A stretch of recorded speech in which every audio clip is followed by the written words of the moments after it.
Hey guys, may hapon sa tanan. Kaon ng tanig bahaw. Muna tong panihapon karon. Wow! Tapos kanina guys, oh.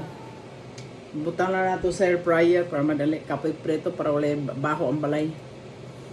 Tapos, ang diskarte ni guys, kasi hindi ko naman namingat yan. Ito ang power, high power. Gugupitin yan, ginugupit ko yan bago ko makakain. Dahil alam mo na, may secret na hindi ko sasabihin, charot. Kaya hiniwa-hiwa ko pa yan bago ko siya makain. Katulad dati na, isang pangit lang din, pwede na. Tapos, at saka pipino, salad, yan lang. Kain na tayo. Sorry, hindi pa pala ako nagbasal. Nauna nang. Ito na siya guys, oh.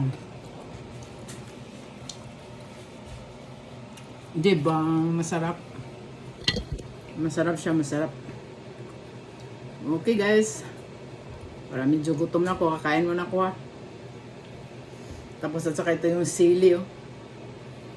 Na-penetrate na talaga siya, sobrang anghang to. Yung ginawa ko na, kaso lang hindi ko na-blender, pero maganda naman siya tingnan, charot. Sili with honey, char. Okay guys, thank you for watching. Kain tayo. Mas maganda talaga guys kapag i-marinate mo siya para ilagay mo sa 24 hours or 36 hours. Napakalambot. At saka madali mo siyang lutuin. Okay guys, thanks for watching. Kakain mo na ako. At this is Archak Buddha. Press like and share. Bye. Thank you.